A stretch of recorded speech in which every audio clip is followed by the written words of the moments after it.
Is it possible to make online learning fun? The answer obviously is yes. It is a resounding yes. I would say yeah. It's totally possible. Hey y'all, welcome back to my channel. It's Marilyn Brown from Teach Marilyn B-Style, and I wanted to give you my 2 cents on a post I saw over on Gahmya's Instagram at Evolved Teacher. Go find her over there. Is it possible to have your cake and eat it too? Okay. How to make online learning fun. Part 1. This is a 2-parter because I want to talk to both teachers and parents. Okay, so teachers, this is for you. There are 5 things that I want to talk to you about today in order to create more engaging online learning opportunities for your students. Now, I'm not an expert. I don't know your entire situation, but I do know that virtual learning is a huge part of learning this semester and this school year. Unlike the spring of 2020, we've had a little bit more time to actually process how we can make more engaging experiences for our students while they're learning online. Well, I've got 5 areas that I just want to briefly go over with you to help you maybe just think about ways to engage your students every time you see them in class. As both a parent and a teacher in online classes, I wanted to just share some of my insight. As an online teacher, I have actually worked for VIPKid and OutSchool, and I just wanted to give a little bit of insight, some things that I've learned in the training that I've received in those jobs. So number 1 is edutainment. This is something that I learned way back when I was a brand new VIPKid teacher. It was like this word that I'm like, oh, that's kind of a silly buzzword, but it makes a lot of sense. So I want you to channel all of those like Nick Jr., Disney Jr. moments that you had in your childhood. Okay, so like everybody who ever pretended to be like Steve from Blue's Clues, or it could have been Joe. It depends on when you were, like what your generation is, right? Although, have you guys seen Josh? He's adorable. Have you seen the new ones? I mean, I know Blue looks different. Anyway, that's not what I'm here to talk about. The thing you need to think about is really like utilizing your personality and becoming sort of bigger than life, because you have to go from being in person with your students to being boxed into this, you know, like this is all the space you get. So you have to figure out how to really utilize this tiny rectangle on your student's screen to really draw them in to whatever it is you're learning. Like obviously you're going to lesson plan. Obviously you're going to have really good content and deliver it in a way that is age appropriate and that fits into that time frame, however long or short your classes are going to be. But you need to keep them engaged. So how do you do that? How do you entertain while educating? The number 1 piece of advice I have is to smile. When you have a smile on your face, it just automatically creates a more welcoming atmosphere. You're probably going to need to practice this if this is not your normal all the time thing, because any little dip in your personality and it can just automatically seem like you're not happy to be there, even if you are. Even if you feel happy, if you've got RBF, it's going to come across really differently to your students, and they're going to feel that. They're going to perceive that in a way that is really different than if you were smiling. So smile.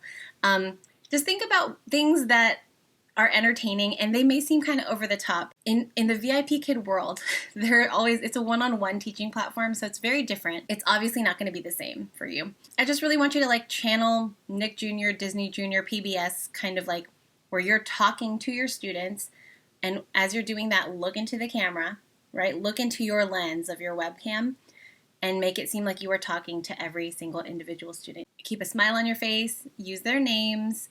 One of the things that I think a lot of those shows have in common is that they create songs, just little songs that go along with the content of whatever they're teaching. It's really kind of surprising how many things fit to Happy Birthday or Row, Row, Row Your Boat.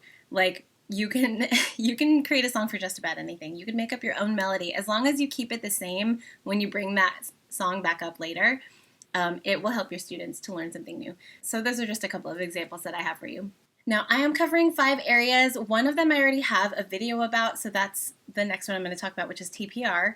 You can check that video out right here. I am going to create videos for the other 4 areas that I'm going to talk about today. Okay, so the second area that I want to talk about is TPR. This is total physical response.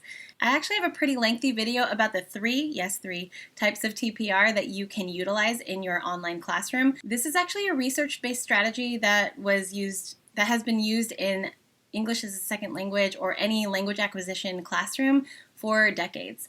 The basic definition is that a teacher incorporates a physical movement to go along with things like vocabulary or concepts, and then teaches all of the students to respond with that same physical movement. That is what total physical response is. A lot of times you'll see, even in the video that I mentioned, that there are other types of TPR, but really that is the TPR. So let me give you an example. One thing that I find really helpful is actually learning the American Sign Language signs for certain ideas, concepts, or vocabulary. So when I teach the word tiger in a VIPKid class, I will say tiger, and I'll make a fierce face and do this with my hands, because that is actually, this is the sign for tiger.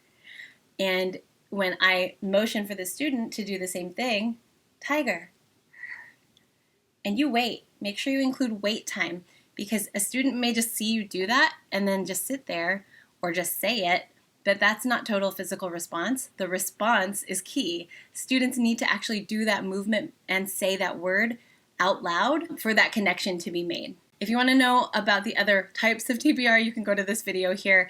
I'm not going to go over them in depth in this one. Okay, third, this one's really fun, is to gamify your lesson. This is another little buzzword that I've heard in the online teaching world, but create games within that time frame for your students to play with you. It can be something you do throughout the entire 30 or 40-minute lesson. It can be something you stop in the middle and do. Okay, so here's one that I used. I actually learned this from teacher Bria. I've got an entire video just about this strategy. 1, 2, 3, 4, 5, and star.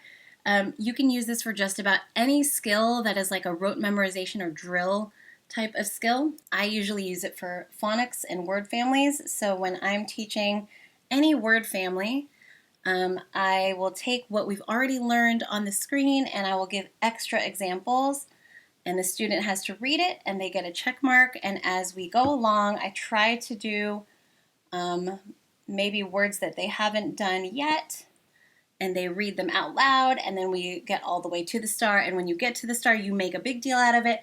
And this is where the edutainment comes in. You need to actually act like maybe you're like angry that they got it so easily, and you're like, oh, okay, I'm going to get you this time. I'm going to stump you. Let me think.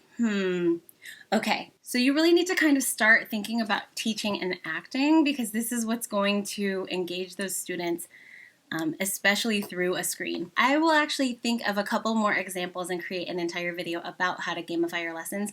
One that I've heard a lot about is like a teacher versus student. A super simple way to do that is to have a foam block die and just, okay, students, you get the even numbers and I get the odd numbers. Whoever gets the most points wins. So you hold it up. Okay, who gets a point? And when you hold it up to the camera, you, on the teacher side, you know, Miss Marilyn gets 1 point. So you can catch it and just kind of make sure they get some points too. It's not going to be any fun for the students if you win every time. So make sure that you may kind of want to fix it a little bit so that they win.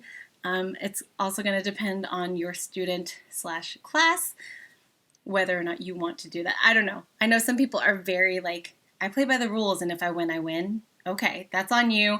If you're teaching kindergartners, good luck with that. So gamify your lessons. Think of ways that you can incorporate just a fun little game for them to earn something, or beat you at something. I actually have a video about this when it's tic-tac-toe in the classroom. You can use this for just about anything. These types of things are fun whether you're in the classroom or virtual, but this is just one way to take what you're already learning and create something interesting and engaging for your students to have fun and play while they're learning. Teachers, this one's really, really, really important. Number 4, communication. Communicate really clearly with your students and with your parents, but I would say please, especially with your parents. I know it's probably going to take a little extra time, but there were times in the spring, and caveat, I know we were all thrown into virtual learning in the spring, so no one had time to prepare anything, and y'all rocked it. Let me just say that right now. Like, teachers, you are the most amazing humans, and I am so grateful for all of the work that you have done and continue to do for our students. Keep going. You're amazing. That being said, as a parent, please, please, please include clear instructions for all assignments. If I don't know where to find things, that makes it really hard for me to ask for clarification for my 2nd grader or my 4th grader. Like, well, what does this mean? There were many tears shed. I think it's super important that you keep in mind that if there is any lack of clarity in instructions, there will be many tears shed, probably by parents trying to do their very best for their students, and probably by students who don't know how to explain something to their parents. So clear instructions. Another way that you can communicate really clearly with parents is to give really good feedback. So whether you're teaching a student one-on-one, you can obviously tailor that feedback to that one student, but you can give feedback in general to parents, maybe in like a weekly, I know there's going to be so many emails, but in sort of a weekly update, like, oh, the class did really well with this. I think everyone could use a little more practice with this. That's helpful for parents to see that type of communication. You can include a screenshot of something that you did in class. So students that are a little bit more independent, their parents may be wondering, like, well, what did they go over? Like, I'm depending on them to do their own thing because I'm working from home while they're learning from home. Include a screenshot from your class, whatever you screen shared. Send that in the email as an attachment. Now, I know not all parents are going to open it, but at least it's there. Okay? Cover yourself. You can also include the links to your Google Documents in the email. That's still helpful. Parents are getting like an ocean of emails every day when the school year is going on. So please link it again. I know it feels so redundant, but please link it again. And then finally, there's probably some sort of like way to chat with parents, whatever that is at your school site. I know as an online ESL teacher, my company allows us to download WeChat, which I know there's some talk of, anyway, that's a different conversation. But just being able to communicate with parents personally can be really helpful and just reassuring, because it's like, oh, hey, I'm an actual human being and this is how I feel about this thing, or your student did really well. In the same way that in the classroom, you would take the time to make phone calls, right, to parents to just say, hey, I'm checking in. I want to let you know Billy's doing great. Those personal points of contact are going to be really encouraging for your students because they know that you're reaching out to their parents. And then finally, my last area of how you can make online learning fun, and maybe this is just learning in general, if you could incorporate family into homework, I feel like that would just make it a lot more fun and interesting, because parents are already going to be stressed out. If you are a parent, you know what I'm talking about. So if you just make it like a, hey, get to know your parent or guardian, ask them these 5 questions. You can have them do like surveys. You can have them do an interview. You can ask their parents how to do something and then have them write a how-to assignment from their perspective. Okay, now that you've learned how to do that, write it out in your own words. All right, teachers, I really hope those 5 tips helped you to think about ways to engage your students online. Here are some extra tips, like a bonus round. Okay, virtual high fives, virtual hugs. I think that's, it's just a fun, cool way to, like, you put your hand up to the screen, like, all right, high five, everyone, and include, like, always include a little sound effect. It's just fun. Have a consistent and fun hello and goodbye song or saying. Something that you'll do every class when you greet your students and say goodbye to your students. That way it's their cue, like, oh, class is starting. Okay, class is ending. And they can kind of like turn their brains on and off into that like learning mode. It could be a song even for secondary teachers. It might feel silly, but I feel like that would be just one way to kind of bond your class. Oh yeah, hey, I had Mrs. Wren for Science too. Did she sing that crazy song to you every time? Like, what a fun way to help students to bond with each other, even though they're learning in a virtual classroom. Okay, I said this one before, but look into the lens, please, as you are talking to your students. If you want them to feel like you're talking to them, look at the lens. If you need any tips about how to create a good video feed, check out this video that I made about how to create better videos for like recording. Oh, the one thing that I didn't have in that is you can include a virtual background. If you don't need to create like an actual classroom for yourself, I feel like that's just like one more thing for teachers to do that are moving from the classroom into a virtual world. Don't stress yourself out about a physical classroom. Like, you don't even have to go buy the garment, do the garment rack thing. Like, don't worry about that. Use a virtual background. Like, get a cool, like, you know, bookshelf background. If you don't want students peering into your house, you don't have to let them. Like, that's the cool thing about it. I guess it depends on what platform you're using. But anyway, if you have the option, utilize it. Don't feel any stress about not having like a perfect, pristine, whatever. Like, obviously this is my guest bedroom. So all that being said, I hope those tips are helpful. Let me know in the comments below what you would like to see a video on. I'm going to link everything I've already done a video on below, and all the ones that I have to come, I will link those as well. All right, you guys, please like, share, and subscribe to my channel. Hit the notification bell. And hopefully this week I'll be getting a vlog up on Thursday. And until then, happy teaching. Oh, don't forget to stay tuned for part 2.